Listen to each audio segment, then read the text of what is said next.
राम जन्म की कथा। अयोध्या का भव्य महल। राजा दशरथ राज सिंहासन पर बैठे हैं, किंतु उनके चेहरे पर चिंता के बादल छाए हुए हैं। मंत्रीगण और ऋषि वशिष्ठ उनके समक्ष उपस्थित हैं। राजा दशरथ गंभीर स्वर में, गुरुदेव, मेरे जीवन का सबसे बड़ा दुख यह है कि मेरे कोई संतान नहीं है। अयोध्या के सिंहासन का भविष्य अंधकार में है। गुरु वशिष्ठ शांत भाव से, महाराज, आपकी चिंता उचित है। संतान प्राप्ति के लिए आपको पुत्र का मेष्टि यज्ञ करना होगा। यदि आप यह यज्ञ कराएंगे तो निश्चित ही भगवान आपको उत्तम पुत्र प्रदान करेंगे। राजा दशरथ उत्साहित होकर, यदि यही उपाय है तो मैं शीघ्र ही यज्ञ की तैयारी करूंगा। राजा दशरथ अपने प्रमुख मंत्री सुमंत को आदेश देते हैं कि वे महान आर्षि श्रृंगी को आमंत्रित करें। अयोध्या के राज प्रांगण में भव्य यज्ञ मंडप बना है। आर्षि श्रृंगी वैदिक मंत्रों का उच्चारण कर रहे हैं। अग्नि प्रज्वलित होती है और दिव्य प्रकाश प्रकट होता है। अग्निदेव आकाश से प्रकट होकर, हे राजा दशरथ, भगवान विष्णु ने तुम्हारी प्रार्थना स्वीकार कर ली है। यह दिव्य खीर लो और अपनी रानियों को वितरित करो। इससे तुम्हें महान पुत्रों की प्राप्ति होगी। अग्निदेव राजा दशरथ को स्वर्ण पात्र में दिव्य खीर प्रदान करते हैं। राजा दशरथ श्रद्धा से खीर को ग्रहण करते हैं और अपनी तीनों रानियों में वितरित कर देते हैं। रानी कौशल्या को सबसे पहले खीर मिलती है, जिससे भगवान श्री राम का जन्म होता है।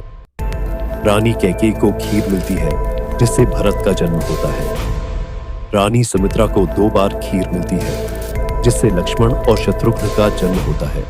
राजमहल में आनंद का वातावरण है। बसंत ऋतु का सुंदर समय है। सरयू नदी के तट पर अयोध्या नगरी स्वर्णिम आभा से चमक रही है। देवी देवता आकाश में प्रकट हो रहे हैं।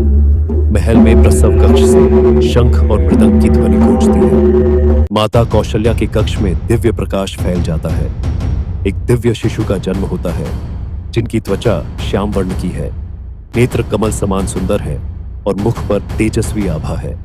जैसे ही श्री राम का जन्म होता है, संपूर्ण अयोध्या में हर्षोल्लास छा जाता है।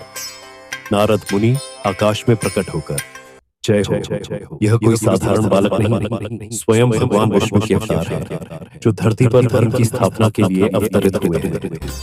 राजा दशरथ खुशी से झूम उठते हैं। पूरी अयोध्या नगरी में दीप जलाए जाते हैं। भव्य उत्सव मनाया जाता है और दान पुण्य किया जाता है। राजमहल में राजपुरोहित और विद्वान ब्राह्मण श्री राम के भविष्य की गणना कर रहे हैं। राजपुरोहित राजा दशरथ से, महाराज, यह बालक कोई साधारण मानव नहीं, बल्कि साक्षात नारायण का अवतार है। इनका जन्म अधर्म के नाश और धर्म की पुनः स्थापना के लिए हुआ है। यह समस्त लोगों के रक्षक होंगे। राजा दशरथ और पूरी अयोध्या में हर्षोल्लास की लहर दौड़ जाती है। चारों राजकुमार बड़े होकर महान योद्धा और धर्मपरायण राजा बनने की शिक्षा प्राप्त करते हैं। इस प्रकार भगवान श्री राम का जन्म अयोध्या में हुआ और उनका जीवन मर्यादा, सत्य, धर्म और आदर्शों का प्रतीक बन गया।